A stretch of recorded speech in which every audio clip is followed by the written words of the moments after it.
ಸಲುವಾಗಿ ದುರ್ಯೋಧನ, ಇಂದು ನಿನ್ನಲ್ಲಿ ಸಂಧಿ ಭಿಕ್ಷೆಯನ್ನು ಬೇಡುವೆನು. ಭಿಕ್ಷೆ ಪ್ರದಾನ ಮಾಡು ಕೌರವೇಶ್ವರ. ಇದರಲ್ಲಿ ನನ್ನ ಅಪರಾಧವೇನು ಕೃಷ್ಣ?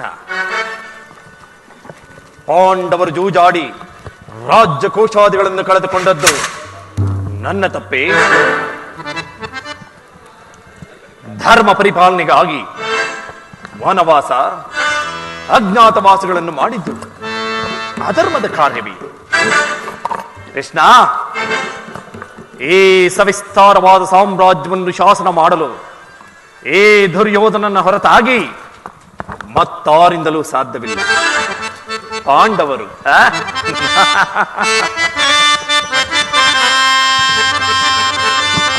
ಕ್ಷಾತ್ರ ಧರ್ಮ ವಿಹುದೇ ಹೇಳಿ ಪಾಂಡವರೋಳ್. ಕ್ಷಾತ್ರ ಧರ್ಮ ವಿಹುದೇ ಹೇಳಿ ಪಾಂಡವರೊಳು. ರೂಢಿಯೊಳಗವರದಂತೂ ಶ್ರೇಷ್ಠರನಿ ಪರೈ.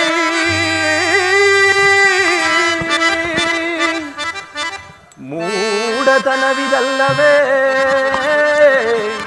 ಈ ಸಂಧಿಯ ಬಯಕೆ.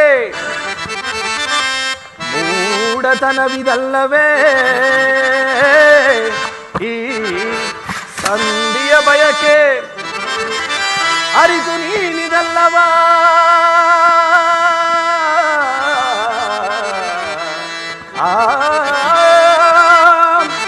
ಅರಿತು ನೀನಿದಲ್ಲವ ಭ್ರಾಂತಿ ಮೂಡಿದೆಯ ಮುಕುಂದ.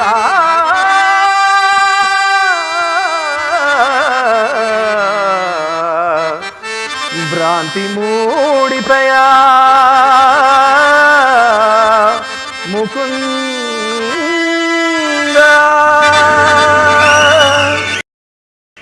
ಕೃಷ್ಣ,